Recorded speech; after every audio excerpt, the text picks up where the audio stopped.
Olá, boa tarde. Hoje é 28 de março de 2018, o programa F5 está no ar. E eu quero saber se você anda curtindo bastante coisas por aí na rede social, tem mandado bastante fotos da sua família, curtido bastante o conteúdo dos outros. A quem pertencem esses dados? Você produz bastante dados, né? E isso vira dinheiro. E a quem pertence? Você pode trocar, pode mandar para outro lugar? Hoje o programa F5 trata da privacidade de dados, de como tudo isso é tratado da forma legal, na forma do direito. E para isso a gente recebe o Renato Leite Monteiro, que é sócio do Batista Luz Advogados, responsável pela área de privacidade de dados. Já a gente bate um papo sobre isso aí, olha, afeta todo mundo. Mas antes o Gustavo tem um recado para dar para a gente, né? Sim, boa tarde a todos. Hoje, antes de começar, Gabriel, coloca aí na tela para a gente. Eu queria mostrar um pouquinho esse programa de aceleração da Visa, né, que ele tem duas categorias, Start, Growth, para as startups ligadas à área financeira.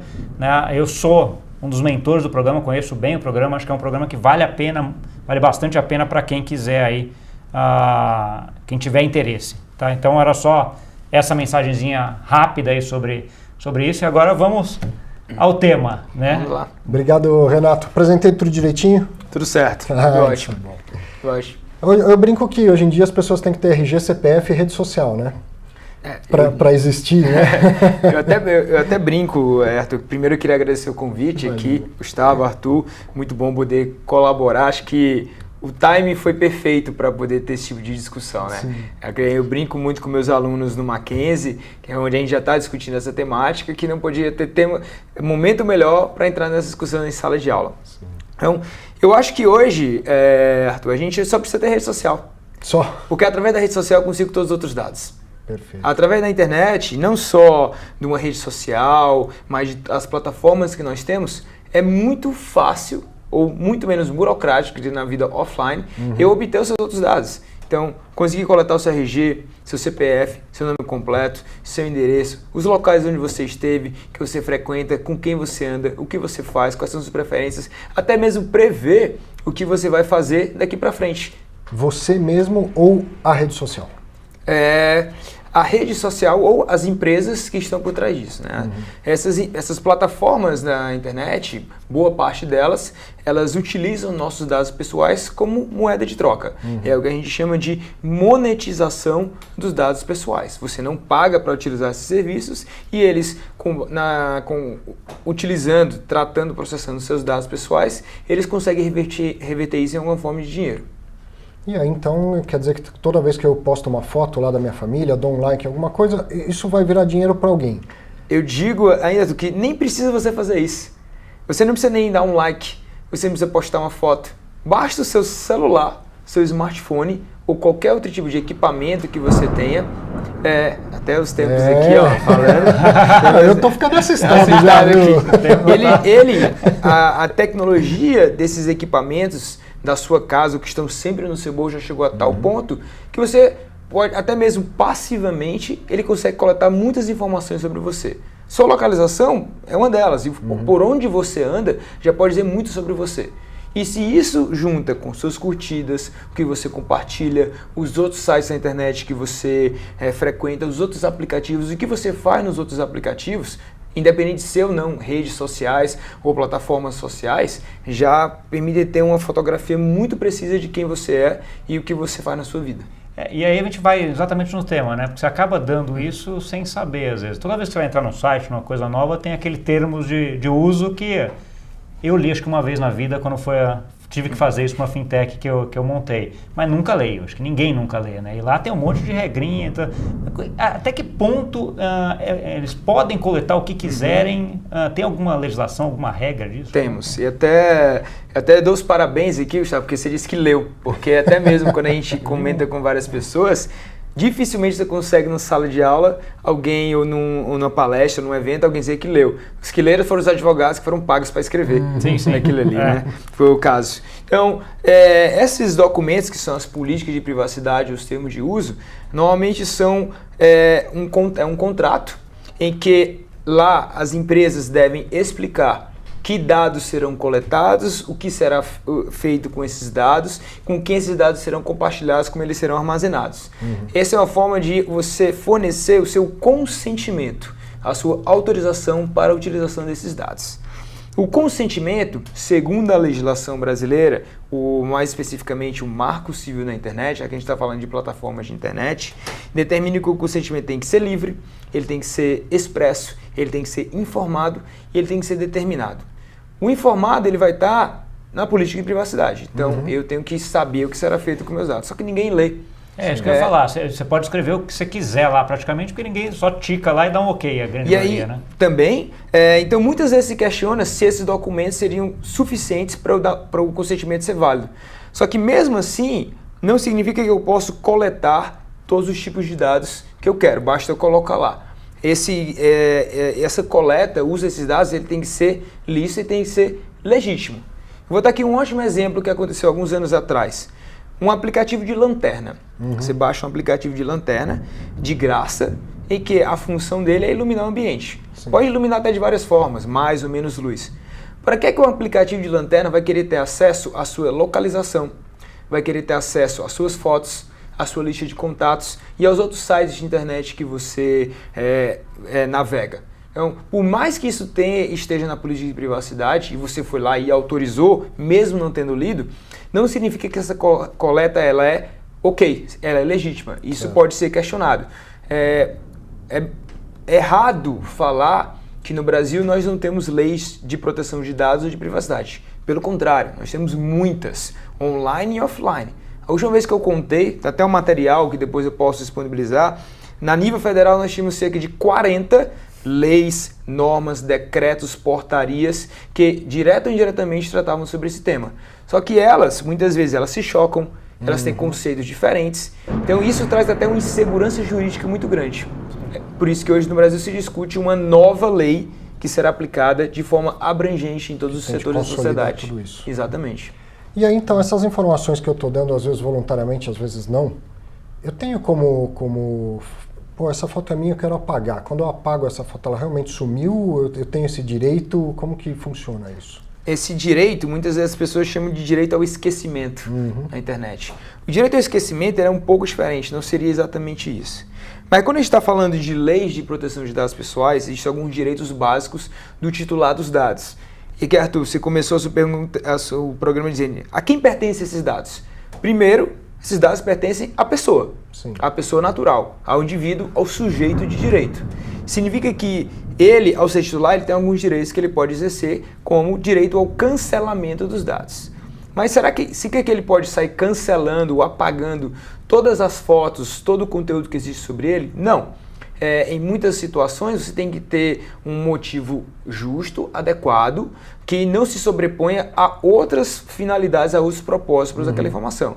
Por exemplo, imagina um investigado do escândalo de corrupção que vai lá no site de uma revista e diz, olha, essa foto é minha, cancela porque é um direito básico meu. Existe um interesse maior na manutenção daquilo ali. Em outras questões, se aquela informação, aquele dado, ele foi coletado somente por meio do meu consentimento, eu posso lá retirar o consentimento e até mesmo pedir o apagamento desses dados. Tá. Um outro ponto também que é o escândalo mais recente aí da Cambridge Analytica lá fora, tal, de utilizar dados de uma rede social e com base nesses dados ter algoritmos que influenciaram a eleição americana, né? Que foi o que falou. Uma coisa eu diria assim, é o vazamento desse dado, né? Se pode, se não pode. A outra é a utilização desses dados para um algoritmo que vai te induzir a tomar alguma coisa. Né? Como é que a legislação vê isso? Tanto o vazamento quanto essa eventual indução aí por conta dessas coisas? Acho que para entender a trajetória do caso da Cambridge Analytica, a gente tem que ver que os dados, a priori, eles foram coletados de forma lícita. Então, o pesquisador da Universidade de Cambridge, ele coletou esses dados por meio de um aplicativo que tinha uma finalidade de pesquisa científica, estatística, de psicometria, uma parte da psicologia.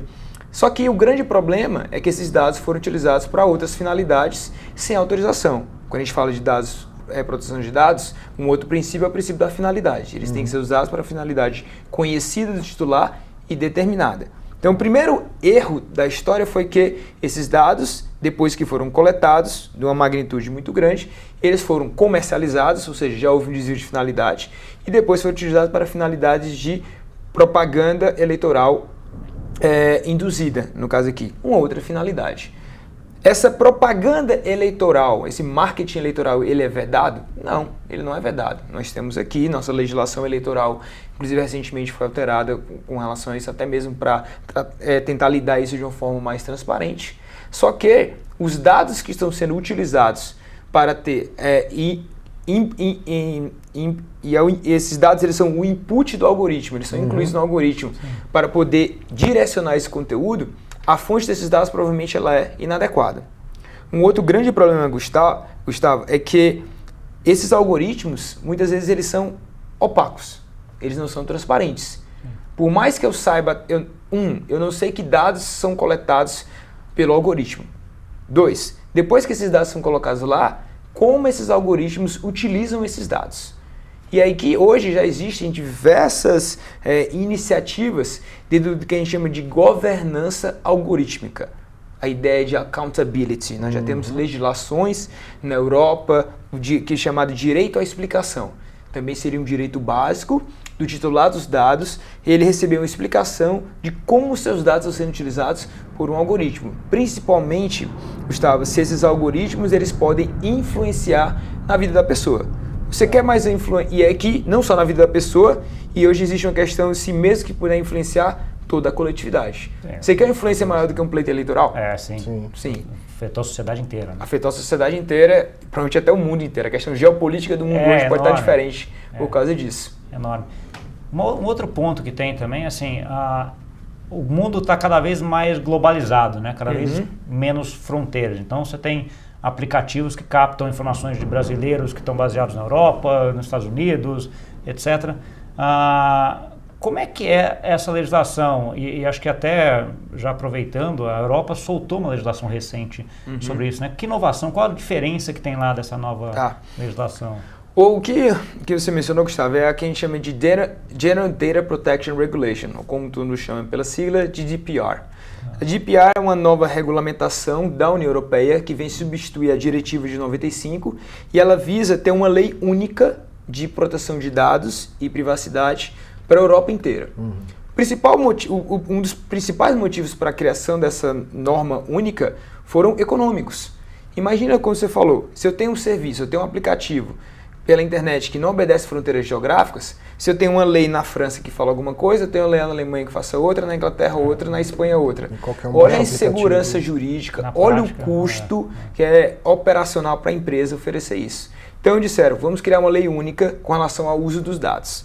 O outro foi fortalecer alguns direitos básicos, como o direito à explicação, que não existia, e também dar mais um poder maior a algumas autoridades para realizar algumas investigações se nós tivemos algum uso indevido, como no caso da Cambridge Analytica.